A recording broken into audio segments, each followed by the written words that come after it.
Hey, what's going on, everybody? Yeah, so I'm not gonna lie to you, I'm feeling just a little bit naked today. Yeah, this is just a problem a phantom should never have. Lost my hoodie. Don't know where, I misplaced it somewhere. That's why I didn't really lose it, but I'm pretty sure I left it at work. You know, it's the holiday weekend. I was just ready to get the hell out of there. So yeah, I probably just left my hoodie at work, but either way, well, it's temporarily misplaced. So, yeah, very unprofessional on this guy's part. I mean, you never see the Phantom of the Opera just walk around without the hood, you know? Without his whole garb. Except we took his mask off, and then shit went sour from there, so, you know. But hey, the mask, that's never going anywhere. So, yeah. So even though I am a little bit naked and slightly unprepared, the show goes on. So I want to welcome you guys to another edition of the Movie Phantom's horror review. I, of course, am the Movie Phantom. So, yeah, let's do this. Now, before I get, started, let me just throw a couple things out there. One, I hope everybody had a great Thanksgiving weekend and Black Friday. I hope you guys scored big. I ain't gonna lie, like, I made a killing. Didn't get much horror movies, though. I ain't gonna lie, like, Walmart just did not have a good selection of horror films on sale. But I dominated the comedy, thing. I just tore comedies up this weekend, so yeah. So boom. And I want to throw out there real quick, you know what? It means a lot. A lot to the Movie Phantom here. Came out last week. Bared my soul. Had my hoodie on, but, I bared my soul. Said that I watched Breaking Dawn, Part 2 of the Twilight Saga.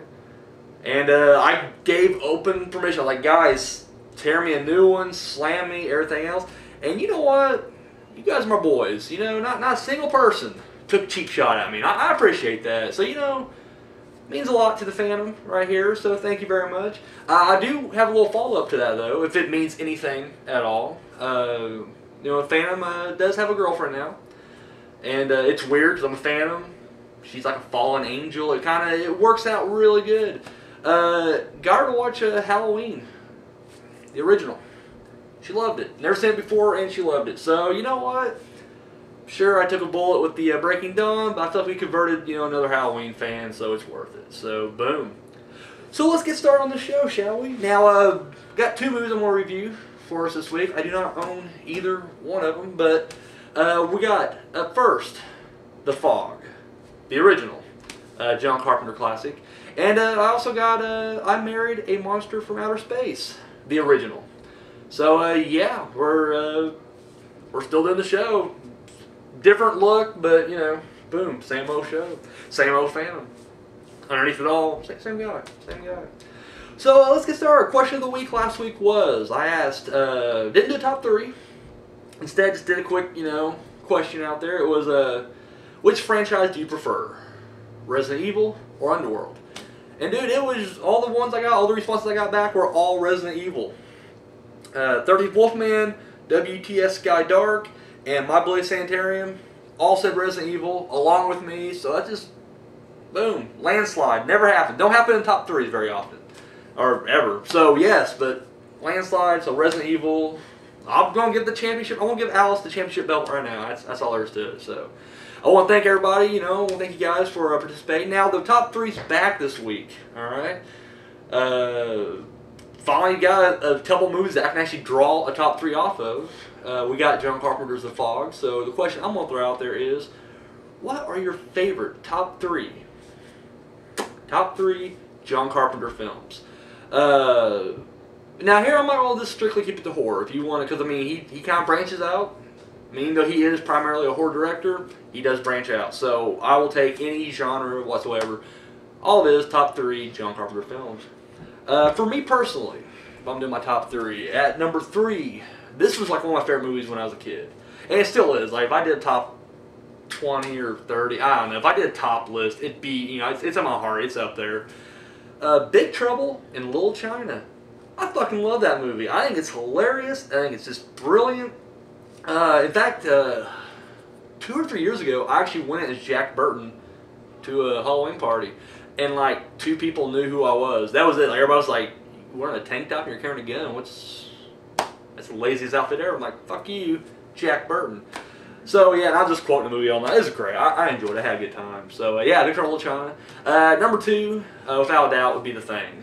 Yeah, fucking love it. I did my review on it. You guys, you know, if you guys seen the review, you know that I was just blowing it. So, and then number one, do I even have to say anything?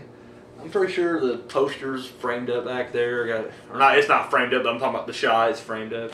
Got the shirt on right now. Just got my new girlfriend to watch the movie. Yes, Halloween. Come on. Boom. Without doubt. But I'm not gonna lie, Carpenter's one of those guys, like, I was looking at his, like, movies. I mean, the guy's brilliant. Like, he was in my top 3, you know, he's my number 1, actually, when I did my top 3 horror directors. Because the guy has done this so much. I mean, I think all his movies are pretty much great. Exception of a couple. But, for the most part, I think he knocks it out of the park almost every single time. So I want to know, what are your top 3 favorite John Carpenter films?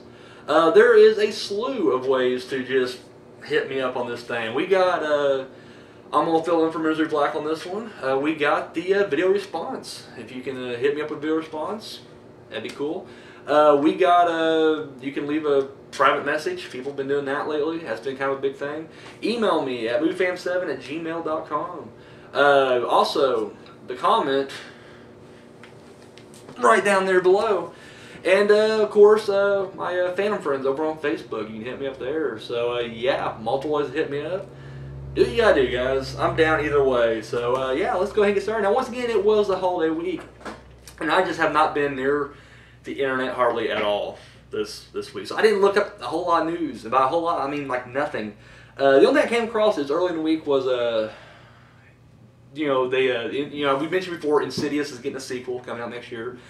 The interesting thing was, it's actually, if I read it right, because I'm not sure if he's directing or if he's just producing it, but either way, they're like James Wan, who did the, I think it's his name, Wan? Fucker did Saw, and I think he made the Dead Silence too, but he did the first Insidious. Well, they say that, you know, he's got 2 movies coming out next year, The Conjuring and Insidious Chapter 2. So, yeah, Conjuring, I'm hearing, and this from the screenshots I've seen, it had like an Insidious feel to it. And then Insidious Chapter 2, I'm looking forward to, because I'm a big fan of the first one. I thought the first one was really good. So, yeah. Boom. There you go. That's all I got for news. I'm sorry, guys. Once again, unprofessional this week. I'm just very unprofessional this week. I want to apologize. Now, I want to talk about some upcoming horror movies. I told everybody last week that, you know, the collection coming out this next week. And, yeah, you know what? I'm actually kind of pumped for this. Now, I have not seen the first one, The Collector. I hear great things. I haven't heard, I mean, I heard like people who told me that's great. They told me there are people who don't like it, but I have yet to hear like any negative stuff about the first one. Aside from just the typical, like, it's just low budget and, you know, some of the acting may not be great. Other than that, I mean, I don't know, I've heard nothing but good things about this one. So I'm looking forward to it. Now, this one basically, I'm guessing there's like, dude has like a warehouse that's just bunch of games and traps and just a good old time, just fun. And I guess there's either a guy or a girl, they're trapped in the warehouse, so then they're trying, I guess there's like a SWAT team in to try to get them out, but of course, you know. The opening trailer looked awesome, just because like when I was watching, I can't remember if I saw it on the computer or if I was actually in the theater. Somehow I just missed the green band part, like doing the Fallen trailer, you know, blah, blah, blah. I thought it was like a car commercial. Like, this nice car pulling up and these girls are getting out and going to a nightclub. So I thought it was like going to be some like bad car commercial or I don't know, something like that. I didn't realize there was a trailer when I watched it. And they go into this club and then the fucking door's locked and then like this giant fucking turbine shredder thing comes down and just fucking, and I think it's going to be like the best opening since Ghost Ship. That's all I'm going to say. Like, Ghost Ship I think had one of the best fucking openings, period. And this looks like it's going to probably top that. I mean, that just looks awesome. It's from the writers of Saw, like the sequels of Saw. And before I even knew that, I had a feeling like it looked like a Saw type movie. I don't want to say rip-off, because when you say rip-off, it just kind of puts the image of like a bad movie in your head. But this one didn't look like it. I mean, I'm actually kind of pumped for this. This actually looks pretty good. And like a lot of guys I've been talking to lately, they're pumped about this. Like, this is kind of like it's like the underdog movie, because I guess they got like a wider release. Like, it was just kind of initially going to be like a video on demand or even straight to video, but it's getting pumped up and it's getting some, you know, national recognition, and that's good. I'm happy to hear that. So, yeah, the collection coming out this Friday. I recommend you guys check it out. I'm definitely going to check it out myself, so boom. All right, so some viewer comments now. Speaking of a big, you know, collector fan and looking forward to the collection, I've been talking to this guy over on Facebook, Ghostface Kid 101. I recommend you check out his channel. The dude makes his own masks, makes his own action figures. And just, he's a really cool kid. I mean, I've been talking to him for a while now, and yeah, he's been kind of cluing me in on this whole collector, thing. So yeah, he's saying he really likes the show, and he's subscribed. I subscribed to him a long time ago. Check him out. It's really cool. Yeah, Ghostface Kid 101. So boom, there's your shout, buddy. Keep it up. 13 Wolfman hit me up, and he actually, in the same video response that he dropped his Resident Evil answer on me, he just wondered, like, when it comes to Misery Black's new show, he was wondering, like, is she still going to be on mine, or, what's the story behind that? And yeah, in fact, we were actually going to film, because I think she's wanting me to help her on hers as well. She was going to, we was going to do the first episode. We was going to do, like, a little, like, commercial. Like, I remember when I first started doing these, like, if you guys look at my video uploads or whatever, the very first one, which is like my introduction, where I just came out here and ran my mouth about what the show's going to be like. And I think she was going to do something like that and then do a show on top of it. But once again, it's just been a really hectic weekend, so we just did not get a chance to, do it. So, but yeah, she's still going to be on my show. And so, yeah, all the fans, that's the only thing I'm like, because I'm not going to lie, I think to myself, I noticed, like, my views really start going up when she came on the show, right? So I was like, man, she leaves. Like, am I going to get, like, screwed? Like, it's like, see, like, the stock go, woo, all the way down. So, but, yeah, no, she's still going to be on here and everything. But, in all honesty, like, she hasn't been here the past couple of weeks, and she probably won't be here the next couple of weeks either. Like, she's kind of got her own thing going on right now. So, yeah, Misery, we miss you. Can't wait to come back. I can about have said that. I ain't going to lie. Normally, when she's here, I just want to fucking hit her. But, when she's gone, I guess it's like, you have a kid. And most parents don't admit this, but your kid gets on your fucking nerve and you just want to fucking hit them. But then when they're gone, you're like, oh, I miss my kid. I miss feeling like I got to hit them. So, I just want to do that one more time. So yeah, 13 Wolfman, I will, she'll definitely continue doing the show. And yeah, I'll definitely, I'll be on her channel. We'll see where it takes us, so. And finally, Rise THX 1138, he dug last week's show, and I went on a mini rant about Van Helsing and everything, and he agrees with me. Like, he said he really agreed with that. So thank you, buddy, for watching the show. And once again, I just want to thank all my all the viewers out there. That really, like, I'm not gonna lie, like, I don't know, like, it's just kind of crazy that I got that core group of people who do watch the show. And like I said, I've been actually just been the beginning of last week. I went back and started to catch up on a lot of your guys' shows. So don't think I was douching it. This week I've been checking up, catching up, and everything else. So I want to thank you guys. It does mean a lot to me right here. So boom, got a soft spot right here in the Phantom's heart right here, just for all you guys out there. So yeah, you guys want to drop any kind of comment? I don't care what it is. Like, I'm cool with anything. Hate mail. Love the hate mail. Like, I tear that shit up. This is a question. It don't have to be horror related at this point. Like, you guys just want to get to know the Phantom and know something. Shit, ask it out, want me to review something, recommendation, whatever. Shit, anything. Anything you know what to do. You can hit me a video response. You can hit me up over on Facebook, my Phantom friends. You can hit me up, comment. Bam! Right down below. Email, moviefansim@gmail.com, or private message. IM me. Whatever you guys want to do, I'm good with it. So, boom, there it is. So, you know what? Let's get to some reviews, shall we? Alright, I've been waiting for this one right here. Boom. Back in 1979, we got a little film called The Fog. Basically, small town, Antonio Bay, gets overtaken by a blanket of fog. And shit's fan. You know what? I'll be honest with you. When I first watched this movie, and my review hasn't really changed a whole lot. I mean, I did a review back then. My feelings of this movie hadn't really changed a whole lot from back then. Overall, I always felt like, I liked The Fog until the end. Like, it is classic Carpenter. And I'm not just saying, like, in that sense, like, oh, back in... No, I mean, I'm just saying the feel of the movie is just classic Carpenter. Like, it is, like, what Carpenter's all about.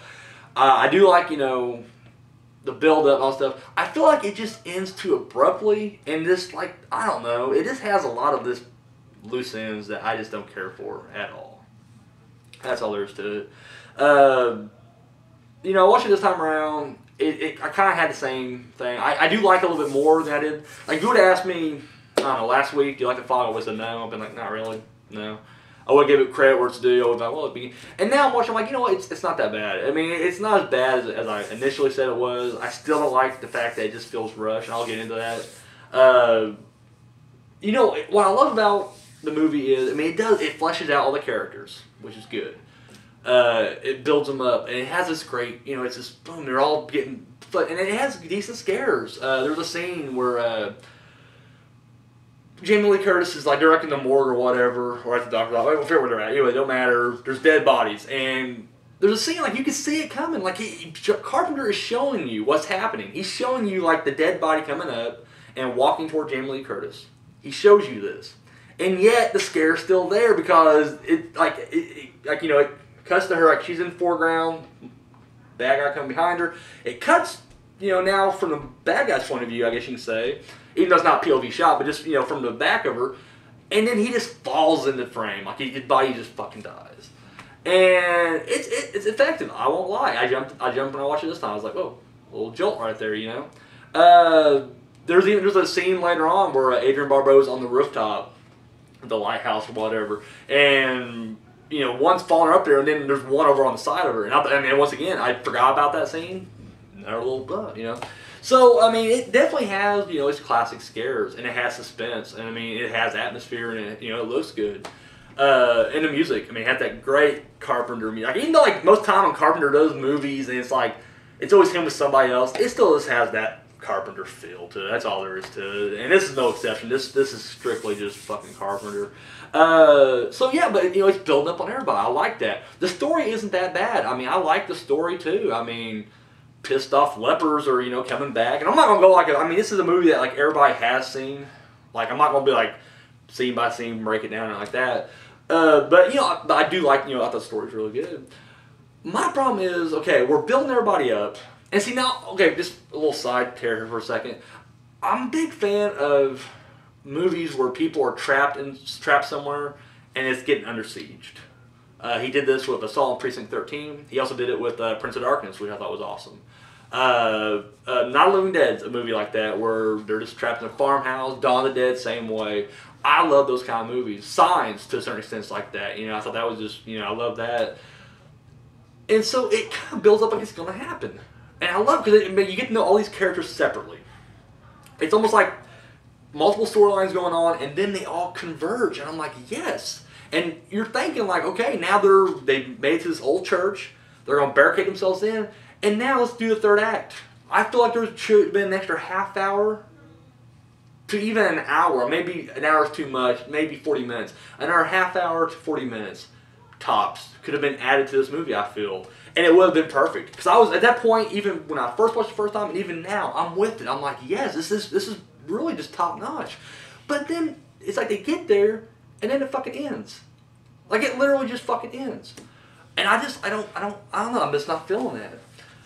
Because, like, once again, like, they get there, you know, they got it's a ragtag group, too. You got, like, this drifter that shows up out of nowhere, you know, you got, like, you know, a preacher, or a priest, what do you want to call him? This kid, you get like the mayor or whatever, her assistant, this other dude, you know, they're all just together, and it's just, I love the ragtag teams that are stuck somewhere or getting fucked up from the outside.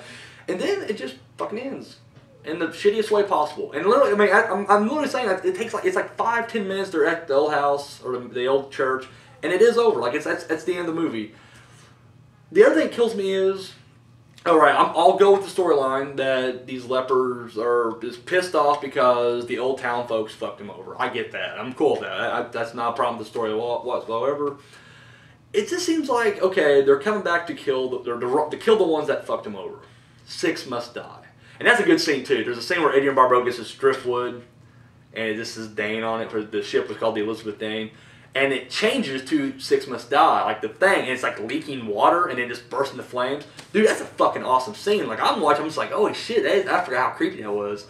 So yeah, so these people come back, 6 must die. But it seems like they don't have a set 6. Like, even though, like, in the church, the preacher's just like, or the priest is like, you know, we gotta, what's the difference between a preacher and a priest? Is there a difference?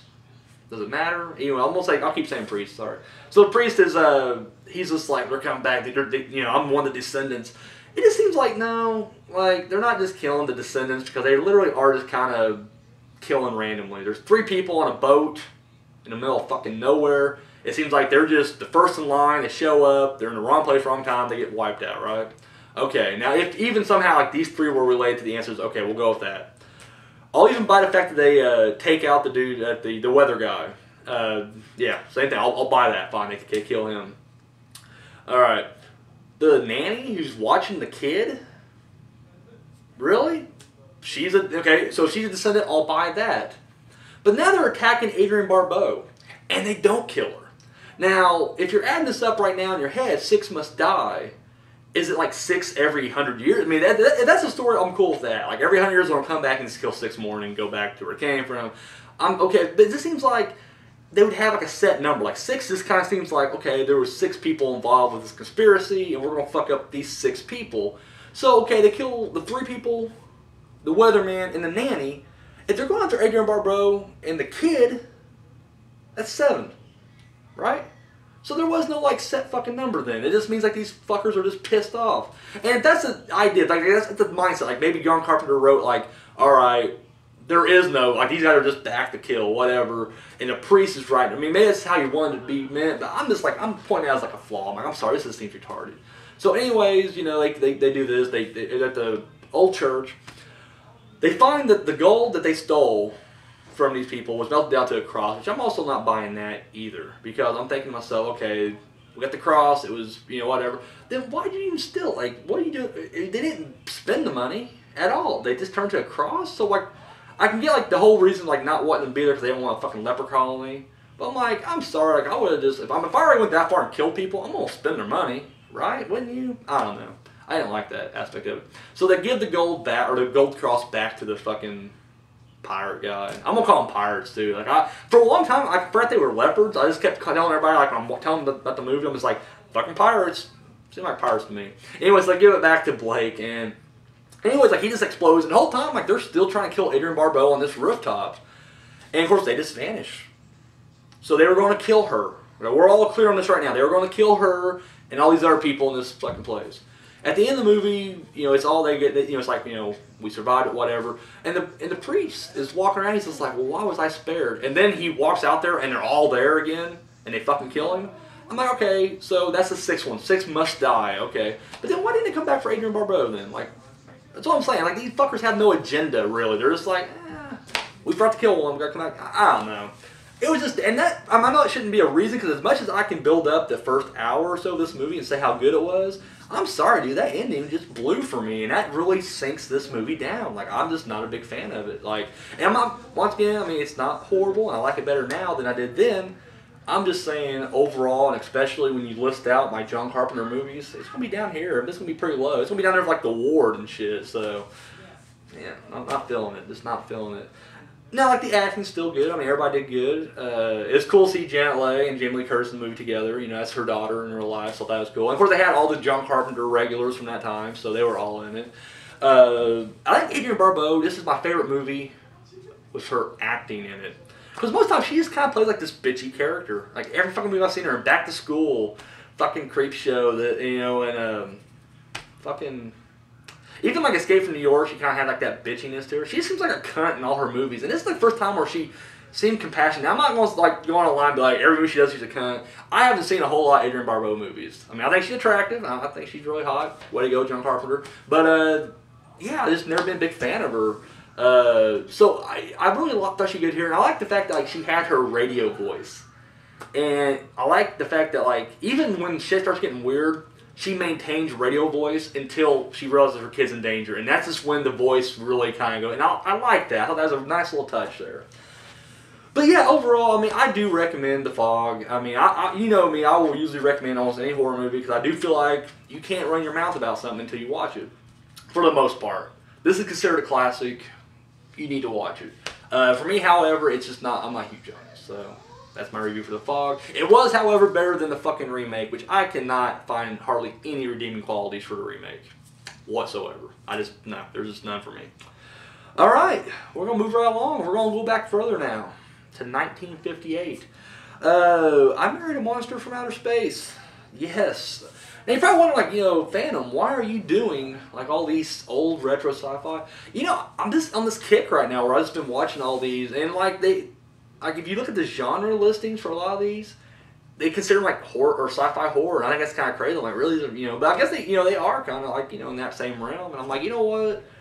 I just review horror. Like, I don't care what sub-genre it's under. If it has a horror twist to it, I'll review it, you know? So, yeah, I've been on this kind of kick lately doing these old school. And this one actually reminds me a lot of, like, Invasion of the Body Snatchers or The Thing or whatever. Basic premise is this guy is getting married.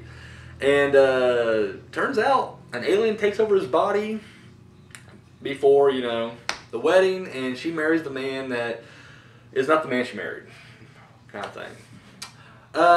Initially, I didn't know what to expect from this movie, because this is the first time I've ever seen it. I just actually watched it like a half hour before I started the show right here.